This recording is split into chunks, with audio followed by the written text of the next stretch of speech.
চারপাশে প্রচুর মানুষের সাথে দেখা হবে, অনেক ভিড় ঠেলে এগোতে হবে, অনেক রকম কথা কানে আসবে। শুধু আপনাকে যেটা করতে হবে সেটা হলো ইগনোর। জীবনে কিছু মানুষ আবর্জনা ছড়াতে আসবে, তাদেরকে আগাছার মতো উপড়ে ফেলে দিতে হবে। লাইফ আপনার, বাউন্ডারিও আপনাকেই সেট করতে হবে। নেগেটিভিটি যেখানে দেখবেন সাথে সাথে সেখান থেকে দূরে সরিয়ে নেবেন নিজেকে। শুনতে খারাপ লাগলেও আপনার কাছের অনেক মানুষ আপনাকে খারাপ দেখতে চায়।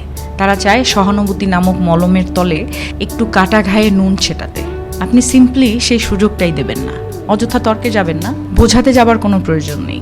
আপনার সামনে কেউ যদি বলে আপনি মূর্খ, তাই মেনে হেসে বেরিয়ে আসুন। ওই যে সময় আর এনার্জি বাঁচিয়ে নিলেন, ব্যাস কেল্লা ফতে। যে যা বলছে শুনে নিন, আর মুচকি হেসে শির দ্বারা সোজা করে নিজের সিদ্ধান্তটা নিজেই নিন।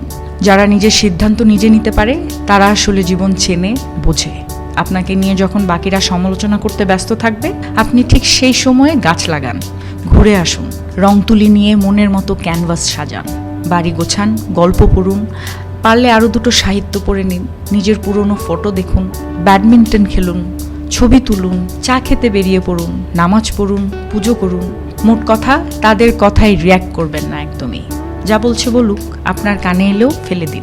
দিন শেষে আপনি জানেন আপনি কি, কেমন, আর এটাও জানেন যারা বলছে তারা আপনার কাছে জাস্ট ম্যাটার করে না। ঠিক এটাই।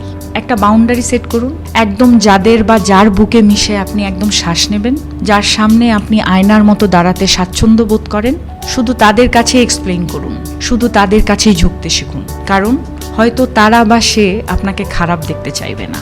বাদ বাকি দুনিয়াকে একদম ঝেড়ে ফেলে দিন। একটা কথা মাথায় রাখবেন, জীবন অনেক